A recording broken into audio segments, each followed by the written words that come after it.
વરકુડા જય શ્રી કૃષ્ણ રેતીના વ્લોગમાં તમારું સ્વાગત છે।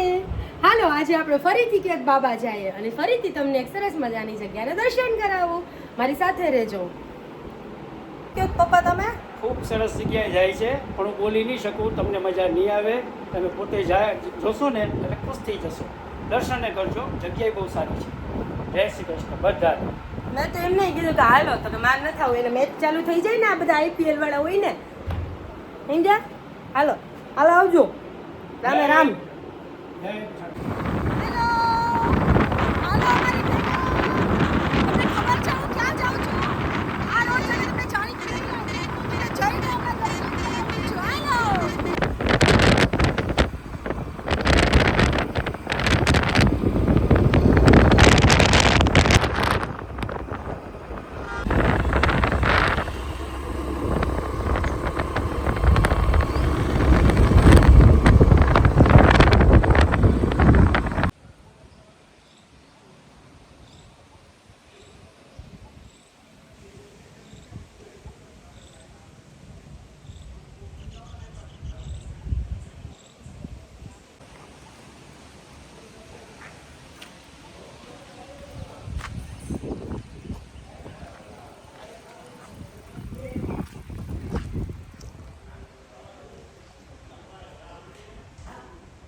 આવો આપણે સાથે મળીને હનુમાન દાદાના દર્શન કરીએ તો કેવું લાગે છે તમને હનુમાન દાદાને? મને તો જાણે એવું લાગે છે કે હું સાક્ષાત એમને મળવા આવી હોય। અને ખરેખર અહીંયા આ જગ્યાનું નામ છે હનુમાન ધારા અને અહીંયાના કિસ્સાઓ મેં ઘણા ખરા સાંભળ્યા છે।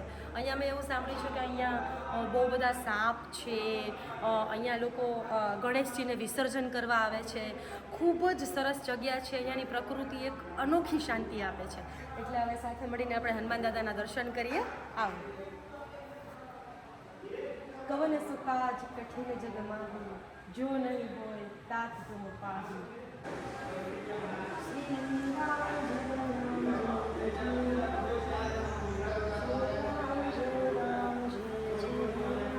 કહેવાય છે કે તમે જ્યારે હનુમાન દાદા પાસે આવો ને ત્યારે જો તમે રામનું નામ જપો ને તો હનુમાન દાદા બહુ ખુશ થાય, આવું મેં સાંભળ્યું છે। હે ને? સાચું છે ને?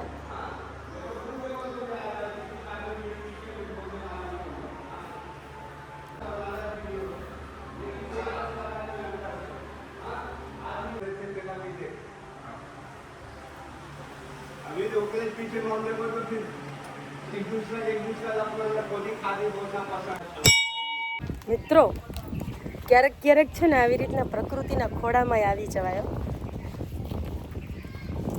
એટલું સુકૂન મળે છે ને, એટલી શાંતિ છે અહીંયા કે વાત જવા દો। હવે હું તમને એટલી મસ્ત એક જગ્યા દેખાડીશ ને એ તને એમ થશે કે હાય હું જલ્દી અહીંયા આવી જાઉં। બહુ જ મસ્ત જગ્યા છે, એકદમ આમ ઠંડક પ્રસરી જાય અંદર। યે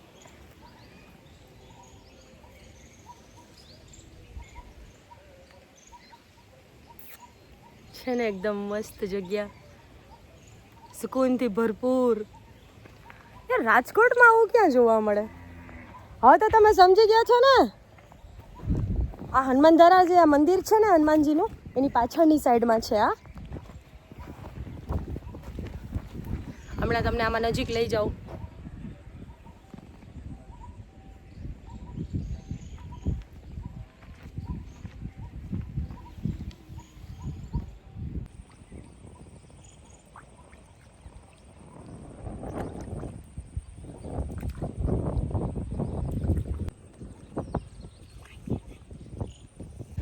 આટલી સરસ મજાની જગ્યાએ મને તો એવું થાય કે ગમે એવી બીમારી હોય ને તોય વહી જાય।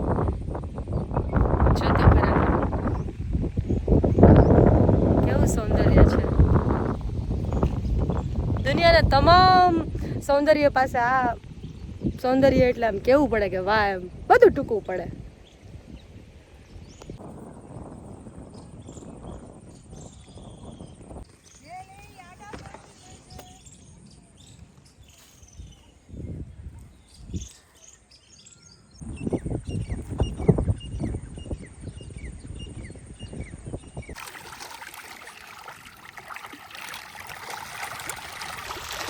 વાવ